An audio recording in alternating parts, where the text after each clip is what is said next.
Alors salut tout le monde, comment ça va bien? Bien? Tant mieux. Alors dis-moi, bon, ça m'ennuie un petit peu de commencer cette série de vidéos sur ce thème-là, mais bon, certaines circonstances dont j'ai écho font que, bah voilà, on va commencer par ça, hein, voilà, pour faire simple, sans rentrer dans les détails. Donc, ben, la bombe au poivre,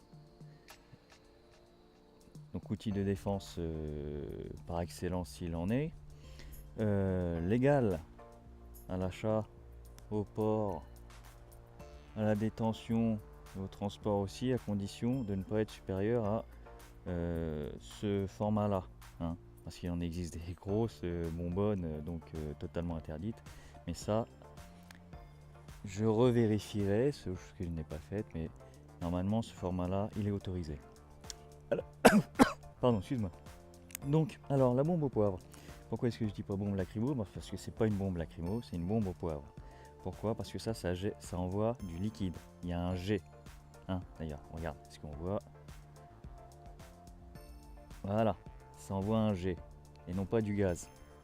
Donc au niveau de la portée, même si ça n'a pas beaucoup d'intérêt, d'importance, ça fait environ, hop là, tu vois, off, un bon 2 mètres, hein, sans problème. Ouais, un bon 2 mètres sans problème. Donc pourquoi est-ce que je préfère la bombe au poivre Pepper Jet, donc qui envoie du liquide que du gaz? Parce que la lacrymo, selon que si tu es trop près de ton agresseur ou si tu as le vent contre toi, le jet il va te revenir dans la gueule et ça franchement c'est très ballot. Hein, donc si on a un outil de défense qu'on s'en sert, il se retourne contre nous par le fait des événements, tout ça, ça craint du boudin. Ça craint du boudin. Donc avec ça, pas de problème. Par contre, ce qu'il faut bien savoir, c'est que comme il y a du liquide dedans, et ben si tu le laisses renverser, bon je vais pas attendre de faire la démonstration là maintenant, mais ah si, là on voit un petit peu, tu vois la gougoute là? Est-ce que tu vois la gougoute sur les caleçons? Et ben ça coule. Donc si tu le laisses, par exemple pour ces damoiselles, dans le sac à main, allongé, ton sac à main, tu n'auras plus d'autre choix que de le faire brûler. Hein, tu mettras plus jamais le nez dedans. Donc ce qu'il faut faire quand on s'approprie ce genre de choses, en plus de s'entraîner à l'utiliser, parce que c'est comme tout, hein, si tu découvres l'usage de ce truc le jour où tu en as besoin, ça marchera nettement moins bien. Il faut lui préparer une petite poche dans le sac pour qu'il puisse tenir debout. Un endroit où derrière un passage. Débrouille-toi, mais il faut que ça tienne debout, sinon le liquide y coule et je te jure que ton sac t'auras plus qu'à le brûler. Dans la poche c'est la même. Il faut soit une toute petite poche à l'arrière, comme ça on est sûr que ça reste droit, y compris quand on s'assit, parce que sur la poche de devant, quand tu t'assois, hop, voilà, ça revient à l'horizontale, hein, et donc ça va couler. Et donc ton pantalon il sera mort. Ça c'est clair. Donc impérativement le laisser debout. Donc par la suite, ce que je disais, c'est que on sort pas ça comme ça de son sac, de sa poche pour la première fois le jour où on est emmerdé. Hein. Il faut apprendre à l'utiliser. C'est comme n'importe quoi dans la défense, dans l'autodéfense. Il faut s'entraîner un minimum. Si tu te contentes de regarder, je ne sais pas, des tutos de Frank Roper, ça pour dire ça, sur YouTube, comme ça, en passant le dimanche après-midi, tu sais pas quoi foutre, et d'attendre le jour d'être emmerdé pour sortir ta science de l'autodéfense, ça ne fonctionnera pas. Avec les outils, c'est la même chose. Il ne suffit pas de l'acheter, de le mettre dans son sac et qui plus est allongé. Pas du tout.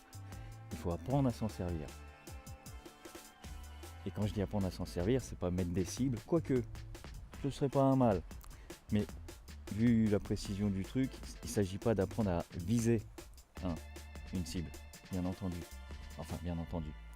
C'est pas le but. Il s'agit pas d'apprendre à viser, parce que la portée est de 2 mètres, mais dans la plupart des cas, tu n'auras pas 2 mètres entre toi et ton agresseur. Et puis même, tu vois, le jet, c'est un peu compliqué. Donc, de toutes les manières, c'est un petit peu moins. L'utilisation de ça, c'est un petit peu moins. Donc, ce que je veux dire par apprendre à s'en servir, c'est la façon de le tenir. ce genre de choses, la façon de le tenir, il ne faut surtout pas faire.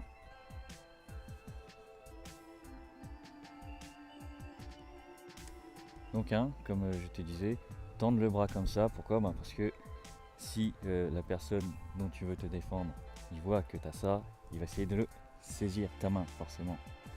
S'il est plus fort que toi, comme dans la plupart des cas où ça arrive, il va se jeter sur toi, tu vas avoir peur, il va t'attraper la main quand même, il va te prendre ton truc et il va te le mettre dans ta gueule. Et malgré que ce soit pas du gaz et que tu aies pris la précaution que ce soit pas du gaz pour pas que ça te revienne dans ta gueule, tu vas être victime de tes armes. C'est pareil avec n'importe quoi, quand on tient quelque chose pour se défendre, il ne faut pas le montrer. La bonne attitude à avoir est celle-ci. Je garde le truc dans la main. Il faut, soit il est dans un sac, là, et dans ce cas-là, tu mets le sac sur le côté, tu mets la main dans le sac. Comme ça, tu essayes de le sortir discrètement et tu le gardes derrière toi comme ça. Tu te mets un petit peu de profil, tu le gardes derrière toi. C'est ça qu'il faut faire. Si la personne arrive, ta graisse arrive de trop près, hop, là tu le sors. Il ne faut pas être comme ça, tu vas te le faire prendre, il va se jeter sur toi, te prendre la main, t'arracher ton truc et te le foutre dans ta gueule. C'est tout ce qui va se passer. Donc voilà, c'est... Oui, je suis derrière. C'est en ça qu'il faut s'entraîner. Il ne s'agit pas de s'entraîner à viser. C'est pas le but du jeu, ça se fait à très courte portée, donc ça ne devrait pas trop poser de problème. Même si, pourquoi pas, pousse le truc à mettre une cible à 2 mètres et essaye de voir comment ça se comporte le jet, si tu appuies plus ou moins fort, si tu l'orientes vers le haut ou ça retombe, pour savoir comment faire. Donc, mais c'est pas vraiment le viser qu'il faut travailler. Ce qu'il faut travailler, c'est la façon de le sortir pour pas se le faire prendre et pour pouvoir l'utiliser convenablement. Donc c'est comme j'ai montré là. Moi j'étais pas très bien dans le cadre, donc je la refais. Hop là, donc tu vois, il faut impérativement que la main qui tient l'objet ne soit pas visible. Et sur le côté, dans le sac, dans ton sac à main, dans le sac ou dans la poche derrière, mais voilà, elle n'est pas visible. C'est qu'est-ce qui se passe, pourquoi tu me parles, qu'est-ce qui arrive, donne-moi ta thune, machin, tout ça. Oh là, vas-y, calme-toi s'il te plaît, ne fais pas le con, machin. Bon, tu vois, là je suis en train de galérer parce que je cherche le bouton pour qu'il soit dans le bon sens du jet. Donc déjà, ça aussi, il faut s'entraîner à bien le mettre, à pouvoir le sortir, connaître l'objet, tu vois, comme ça, hop, comme ça, pour pouvoir le sortir du bon côté. Attends, arrête. Et là tu vois, et puis là je le tiens mal, je peux pas appuyer. Donc c'est ça qu'il faut s'entraîner à faire. À le sortir pour l'utiliser comme il faut. Et par exemple tu mets ta main dans ton sac, on te saisit. La personne t'attrape le bras, le col, peu importe, te saisit, te ramène à lui. Tu seras accroché, et puis là effectivement, là il verra plus le mouvement de tes mains, donc c'est pas très grave. Il faudra pouvoir le sortir comme ça. Toujours avec un petit mouvement de recul pour pouvoir lever un peu la main. Non, parce que si tu le sors comme ça, ça donnera pas grand chose. Si tu le sors comme ça donnera pas grand chose. Petit mouvement de recul, hop là. Tu te mets juste sur le côté comme ça, hop, pour pouvoir faire un petit espace dans ta gueule. Voilà. Sachant que le premier jet risque de pas être excellent. C'est pour ça qu'après, une fois qu'on a un petit peu plus d'espace, qu'il s'est reculé, là on peut mieux viser dans la figure. Et après, postaios. Donc voilà, c'est à ça qu'il faut s'entraîner avec ça.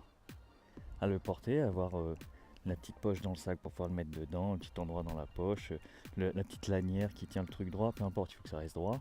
Il faut s'entraîner à le sortir sans se faire trop griller et pour pouvoir l'utiliser.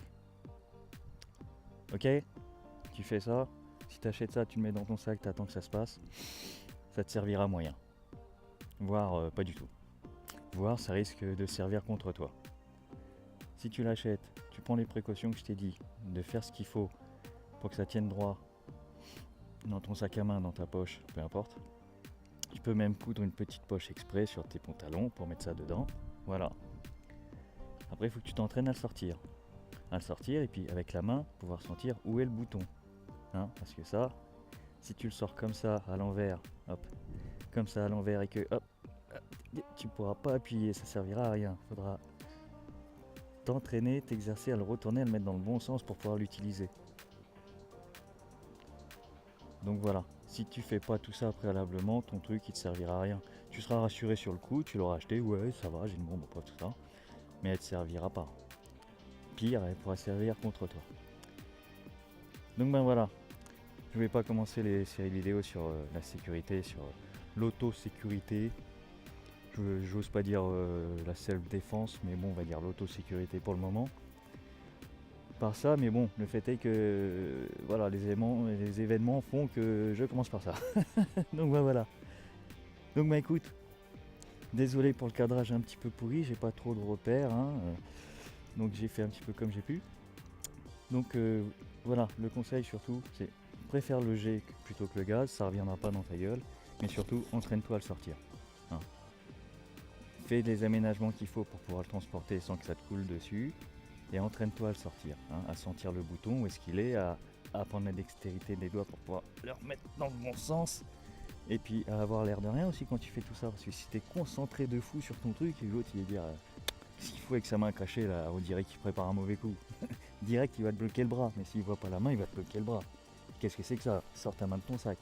Bon, donc c'est ça l'entraînement à l'usage de ça. Le sortir, pouvoir l'orienter dans le bon sens, penser à planquer sa main sur le côté, et on ne fait pas les choses ouvertement. Attention, j'ai un truc. Hein, il va se jeter sur toi, saisir le machin et te le foutre dans ta gueule. C'est tout. Je sais, je radote, mais c'est important. Si tu fais pas tout ça, ça sert à rien. Ok? Bon, bah écoute, je te laisse revisionner tout ça. Et surtout, entraîne-toi. Ça sert à rien juste de l'acheter et de le mettre dans ton sac. Ok? Allez. Ciao, merci, à bientôt. J'en ai d'autres, ça, j'ai commencé à préparer des thèmes, des situations, des choses à faire, des choses simples pour tout le monde, pour éviter d'être dans la merde. Parce que le grand principe, quand même, fondamental d'une bonne self-défense, c'est d'être prêt. C'est de ne pas se mettre en situation où il peut nous arriver des choses. Moi, c'est sur ce terrain-là qu'on va bosser, c'est faire en sorte de ne pas se mettre en situation où on est en danger. On va pas parler de kung fu, taekwondo, prise, mawashigiri, takeori ou je sais pas trop quoi. Non, on va étudier différentes situations, des mouvements, des comportements pour être le plus en sécurité possible. Après, s'ils arrivent à 12 et ils veulent te tuer, ils te tueront, malheureusement. Mais voilà, déjà faire en sorte de pouvoir être aware, s'aménager des portes de sortie en cas de problème. Déjà. Parce que si tu vas avec la musique, le nez dans un bouquin et tu traverses tout droit sans faire attention à rien, déjà, t'es mal barré. N'importe qui te tombe dessus et t'es foutu. Le principe, c'est la prévention. Et c'est là-dessus qu'on va bosser, nous. Ok? Bon, je te laisse parce que ça va faire un peu long et ça va te saouler. Et c'est pas le but. Allez, ciao, merci, à la prochaine.